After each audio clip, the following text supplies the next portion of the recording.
Well, thanks for tuning in to the Bloomberg Quint Mutual Fund Show. It's the one-stop shop for you if you are thinking of investing in mutual funds or are invested in mutual funds and want to know what to do with them. For the last 8 or 9 weeks, we've been trying to tell you the different funds, getting you in touch with different fund managers and trying to tell you or trying to explain why is it that you would benefit in a big way if invested in mutual funds in the right way. A quick snapshot, something that we try and do every second episode is try and tell you why is it that everybody should invest in mutual funds compared to a lot of other financial asset classes. Not all, but some of them. This is the asset class performance over the last 10 years and we've chosen a 10-year phenomenon to show you that a lot of times during an intermediate time frame, mutual funds could underperform. But if you take it over the long term, mutual funds do have the strength to outperform. This is what an outperforming mutual fund has done.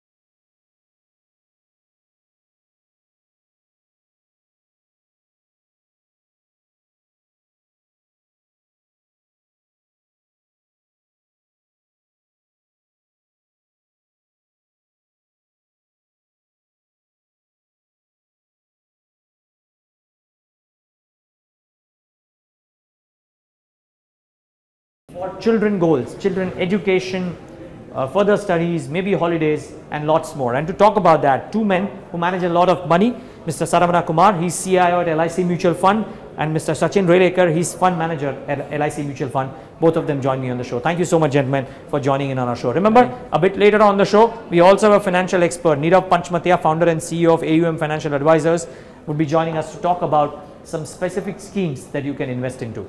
But good having you, gentlemen. Thanks so much for joining in. Mr. Kumar, our graphic showed that if you invest in mutual funds over a 10-year period or a long term, you tend to make a lot of gains. Would you believe that the time even right now is correct for investors to invest in mutual funds? So definitely, even when today the equity market has moved up. Equity market, if you see last 1 year and 2 years, has given a very good return. But I believe in Indian market, both mainly the equity market. Equity market is a sustainable story, and whatever the government, present union government has done a lot of reforms for last 2.5 years. We are going to see the benefit, and we are going to reap the benefit going forward. So the equity market sustainable basis for next 3 to 5 years point of view, we may see minimum around 14 to 15% kind of earnings going forward. So that way, even investing today in the equity schemes, either larger cap equity scheme or even the mid cap equity schemes, even some of the sectoral specific funds will give a better return going forward for next 3 to 5 years period. Awesome. Sachin, may I just request you to come a bit further. And Sachin, a similar question to you. This show's theme that we've titled is how can people plan for their retirement? How can people plan for their children education as well? Now, we know that investing in mutual funds is great. I think you guys have established that even right now, even with the markets close to 10,000, the Nifty close to 10,000 or the Sensex close to 30,000, it's not a bad idea to invest in funds. But can people plan for these specific needs, be it retirement, be it children education, through mutual funds? How do people do it? So basically you're talking about very long-term goals, both retirement and the child education.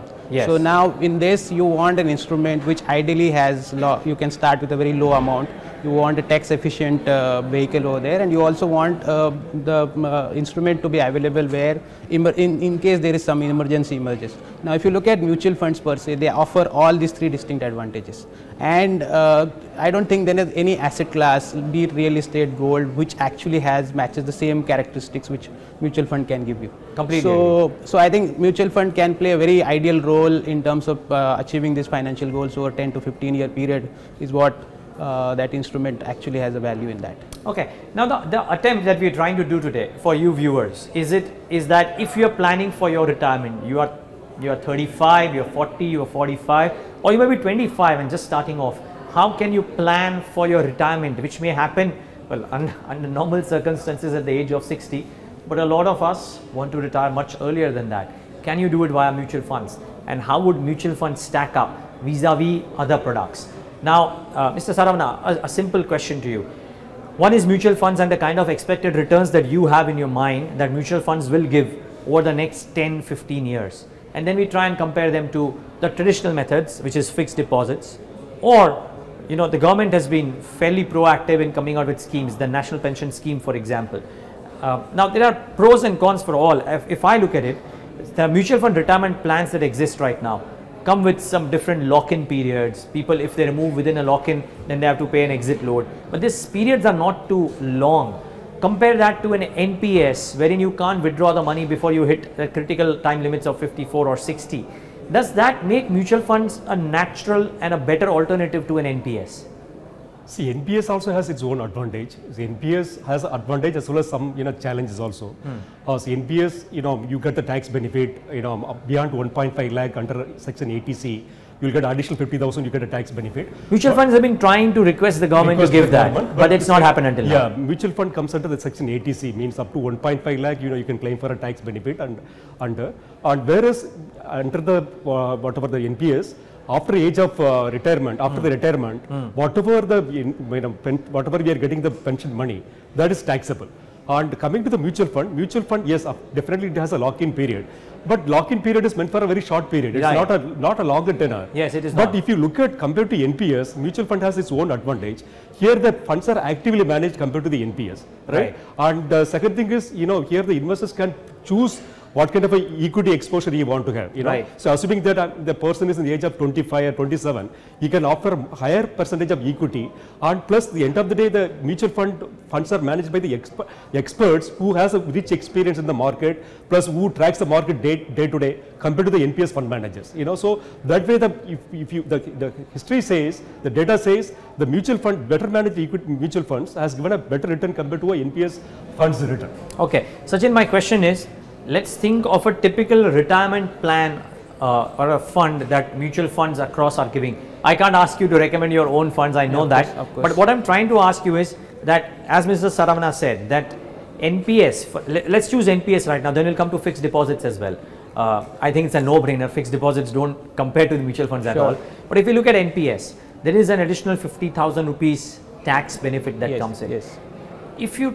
And the option is that if you're investing in ELSS schemes, then you get up to 1,50,000, but not up to 2 lakh rupees. Right. Now, do you believe that over a 15-year period, if somebody is investing with 15 years in mind or 20 years in mind, because that's typically the tenor for retirement or for children education, would an ELSS or would a normal mutual fund, a retirement plan given by a bunch of your peers, outperform the returns that an NPS will give? Returns plus the tax advantage? So I think the discussion should not be NPS versus retirement. You take entire tax advantages, still you will require a saving which needs to be much higher than what you are investing only in a tax saving instrument, because your retirement goals are 15 years. Now, if you take an example like simple inflation of 7%, your current expenses will quadruple by 15 years. Right. So the amount of money which you need to save is a lot higher. So having done your tax planning by investing into ELSs and NPS, you will still require a mutual fund or retirement plan, which will help you in getting in there in terms of if you want to continue the same lifestyle which you have today at the end of your retirement. Let's say it's assuming it's 15 years, I'm saying, it will quadruple. So the need for corpus which you require by then, which will be much higher.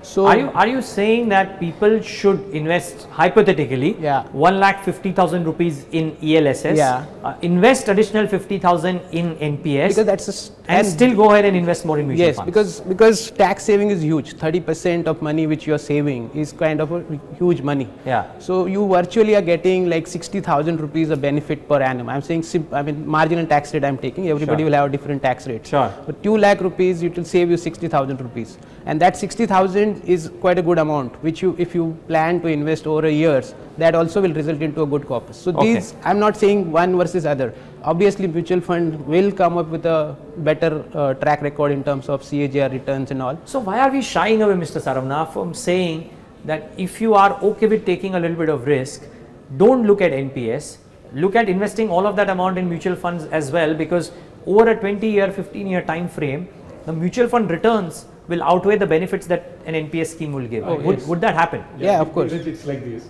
See, you look at the slightly some 20 years back, my father or whatever, what they would have done normally, the retirement planning is invest money into the either gold or maybe real estate or a fixed deposit. Or fixed deposit or recurring deposit, right? Yes. So gold and real estate is highly liquid, right? Yes. And the return also much more lower. Yes. Whereas if I invest in a bank FD, over period of time, assuming that it's giving an average of around 7.5%. Stick over period of time, 20 years time, I may build up a corpus of anywhere around some 20 lakh kind of a stuff, right? And whereas if I invest in a ELS, equity linked mutual fund schemes, I end up in getting additional around 10 to 15 lakh additional money, Right. And the main reason is, one is it's a better invested in equity assets and where it is delivered and where it is going to deliver going forward. Right. And second thing is it's actively managed. Sure. So that's the reason, actively better managed schemes, mutual fund schemes Right. will give better return compared to any other assets like NPS and even gold and real estate. Okay, now let's hear out from Jayesh Khilnani from our research desk. He's looked at the various retirement schemes that are available. We'll talk about approaching investing through retirement schemes and whether that's a good method or no. But let's first, for the benefit of a lot of viewers who are looking at retirement schemes currently, let's get in Jayesh to talk about what are the schemes available and why you should or should not look at those. Thank you for that, Neeraj. Today on my radar is a list of funds that target retirement as a specific financial goal to achieve. So let's have a look at some of them and how they have performed over the last 5 years. The moderate plan and the progressive plan from Tata Mutual Fund has given you returns of more than 130% in the last 5 years, whereas the UTI retirement benefit plan has given you returns of nearly 114%. Important point to note is that there are no retirement solutions provided by the mutual funds. So the key question, how can mutual funds help in your retirement planning? Let's find out from our experts. Back to you. Okay, Jayesh, thanks a lot for that. So that's a small eye opener of sorts, Sachin. There are, yes, 1 or 2 retirement schemes available, but aside of that, not too many schemes have a long history. Why approach mutual fund investing from a retirement perspective with only retirement schemes? Pick up any scheme and it will be worth its weight in gold anyway. Yeah, of course. Like, it is actually a mental accounting. When you're saying I'm investing in a retirement plan or retirement scheme, it just gives you that kind of focus thing that this money is for retirement. Otherwise, if you look at the feature wise, those are very standard. I mean, they are not very different. You will get the same tax efficiency, you will get the same liquidity benefit, or you can the size of your savings could be small, Sure. which are the standard features. So basically, it's a mental accounting which gives you that comfort. You can say it's a children plan and it's still same product. Okay, so that's important to note that while you get hit with offers about children plans or retirement plans, any mutual fund scheme could be worth its while. Don't necessarily need to look at retirement plans or children plans. Having said that, I want to talk about one key aspect. Either of you can answer this. Systematic withdrawal plans. A lot of people are saying that this is a great way to plan for your retirement. We'll come to children's as well in a bit, but for retirement perspective, could you throw some light on how can people best approach investing through the systematic withdrawal plan route? So let's say it's basically a plan which comes into the play when your earning profile has kind of plateaued and thereafter it declines. Let's say you are like 58-year-old, you will retire at the age of 60 and thereafter you don't have earning profile, or Right. you will have very small earning profile. So if you have planned ahead and build that corpus, the systematic withdrawal plan will keep on giving you that continuous or a steady flow of income, which will actually substituting your salary sort of. But at the same time, your corpus which you have built will also remain intact because that remains invested. So that more or less makes up for what you are withdrawing. I mean, provided your systematic withdrawal plan has a smaller percentage what you are drawing from it. So that's like a methodical way of planning for your post-retirement income. Would you recommend that as a good route? A lot of people are opting for it. It's a very good way of doing it, and it's very tax efficient. I mean, that also is a very important part of it. And at the same time, the money which you accumulated over a period of time, that remains intact. So your wealth remains there.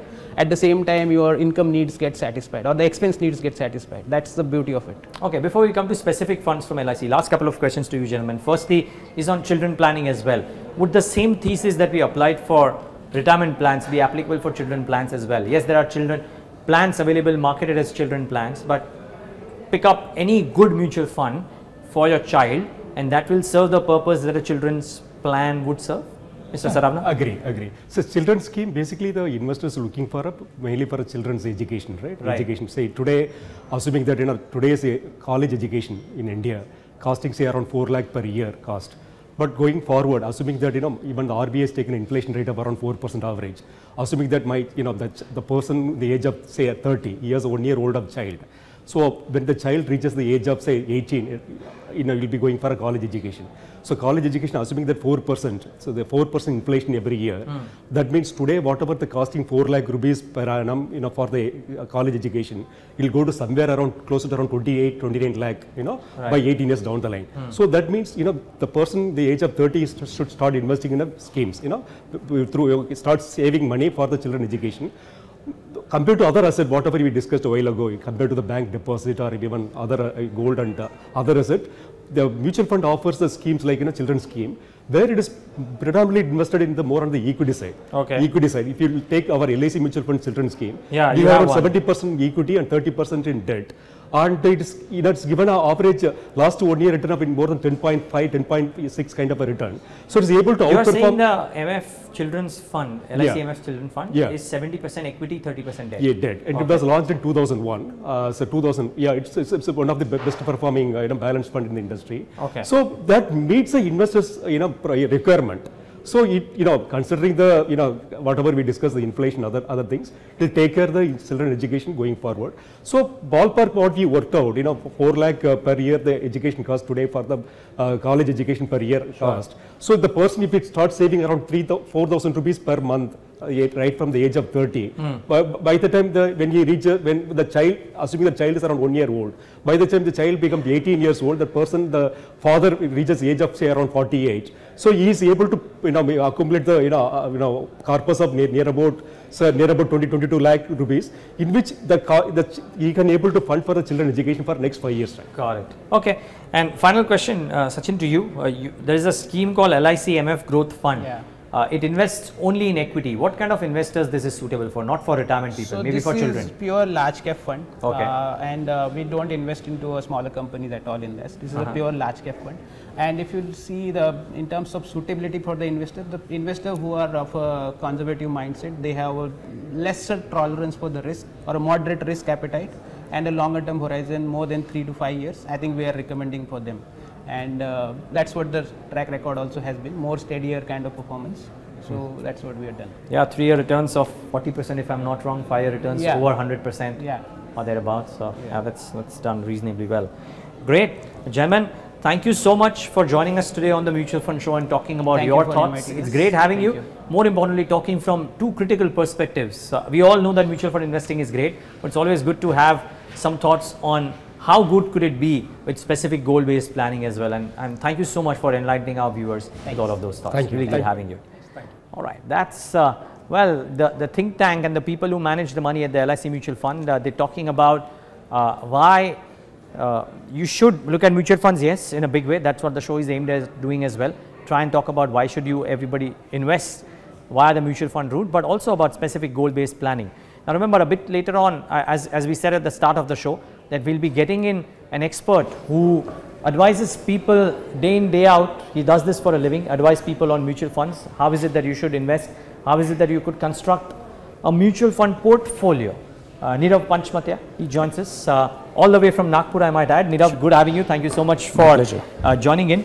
Nirav, people, we've been talking about this for the last few mutual fund shows as well, that one way to really do focused mutual fund investment would be through goal-based planning. Now it could be through mutual fund investments that is aimed to fund education for children, or mutual fund investment that is aimed to cure, be handy for medical emergencies, or if we stick to the purview of this show, mutual fund investments done for your retirement. Sure. How are you planning for your retirement? What is the, it's a goal-based investment. What are you doing? How do you do this? So look, I believe it's time that we as an investors evolve now and we rise up the maturity scale. So whatever we do in life also, there is always a goal. Sometimes you are aware, sometimes you are not conscious about it. Investing, if you tag a goal to your particular investment, the entire perspective changes. So you asked me a question, how am I planning? I am a hardcore equity guy, right? I don't believe, this is for my personal thing, this might not apply to my investors. So I'm a hardcore equity guy, and if I know, look, I have 2 children, 2 young daughters. If I am investing for them, how does day-to-day market affect me? So I have invested in long-term equity funds for both my daughters, and I have a 10 to 18 year horizon on that. 10 to 18 year 10 to 18 year horizon. Is this dependent on the age of your daughters? That is definitely dependent on the age of the daughter. When you have children, the biggest corpus you would need is when your children are in first year of college. Till that you can manage from your day-to-day income. Right. So that is the day one has to prepare. The moment your first child goes into first year, till your second child gets settled in life, you keep writing checks. But that is the investment, and that is what we call as a redeeming phase. And the investing phase is till both of your children are in school or till 12th standard. So that is when you can, that is when you should be investing, and you should go for the long haul and go for aggressive funds. Okay, so this is how we've started this discussion. We started off with not talking about retirement, but talking about children funding, children education, maybe children marriage, as the case may be. Though I think education is the bigger draw now. Now Nirav is saying that it's a unique insight of sorts, that you keep on writing checks till your children are hitting the 10th standard or the 12th standard, and then the investments that you've done kick in and help you fund those educations. Now let's talk about this in slight detail, and then we move on to the retirement piece. Nirav, what kind of funds would you advise people to enter into, and more importantly why? Let's not give too many examples, but maybe 1 or maybe 2 examples that you would be comfortable buying for your daughters. You said you have 2 daughters, that you'll be comfortable buying for your daughters at this current point of time, lump sum or an SIP. So let me address the why first, right? So I think one of the biggest factor is your risk profile. More than your risk profile, it is your time horizon, right? Because risky investment become non-conservative investment if your time horizon is good enough. Now, as you are aware, I mean, I've seen you on your television show many times. Mid caps are a bit overvalued and large caps are undervalued. So the best combination of these two is a multi-cap fund. Okay. So multi-cap fund typically invests anywhere between 60 to 70, 75, 80% in large cap, and the balance goes into mid cap. That way you get the best of both worlds. Mid cap have growth. No large cap company can grow like a good mid cap stock. But when the market turns, when the tide turns, large cap give you the protection. So why not go for a multi-cap fund and leave it to the wisdom of the fund manager to decide how much large cap, how much mid cap, and when to move the needle between the two.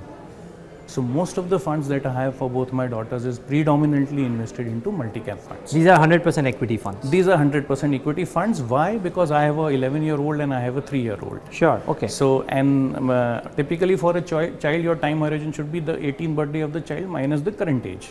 Okay. So you have 7 years in one case, like in my example, and you have around 14-15 years in another case. There's one more insight. If you have children, let's say you have one child who is 5 years old, then Nirav Panchmatia recommends that the horizon of investing should be 18 minus the current child, which would be 13 years perspective, and that is long enough for you to take an exposure into a multi-cap fund. Now, what fund are you recommending and why? Okay, so I'll give you 2 or 3 names. So the first name that comes to my mind is Motilal Oswal Multi-Cap 35 Fund. Okay. It is managed by Gautam Sinha Roy. I believe he was on your show some time back.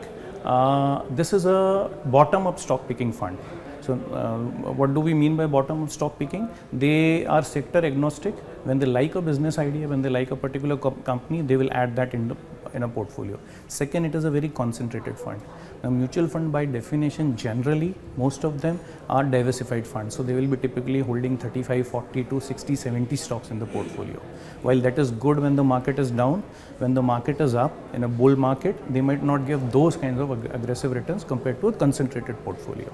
And the only caveat is when you go for a concentrated portfolio, the fund manager should be 200% sure about his stock picks. We have a 3-year record on that particular fund, and it's doing phenomenally well. That's good enough? 3-year track record for you? It's not good enough, but we know it is coming from a company which in equity has a 20-year track record. So you can take an exception there. Okay. And they've proven it across all the 3 funds that they have. Okay. And then they're known for equity. You know Ramdev and you know Motilal Oswal ji. Second fund I'd talk about would be an Invesco Contra fund. Now, as again from a children perspective. From a children perspective, from any goal which you have, which is more than 5-year-old, these funds will definitely suit those particular requirements. So before you recommend the other fund, let's just discuss the other topic as well, which is retirement planning. Now, we had guests ahead of us who are talking about even SWPs or systematic withdrawal plans being a good way to approach. But look at mutual funds and don't look at FDs, etc. How are you? You've told us how you're planning for your daughters. How are you planning for your retirement? How old are you, Nirav? So I am 42. You're 42. So how are you planning for your retirement? Okay, purely based on equity funds. Okay, right? Again equity funds. Again equity. Look, let me talk a bit about child planning. So my daughter's calendar says the fees is going to increase minimum by 10% every year.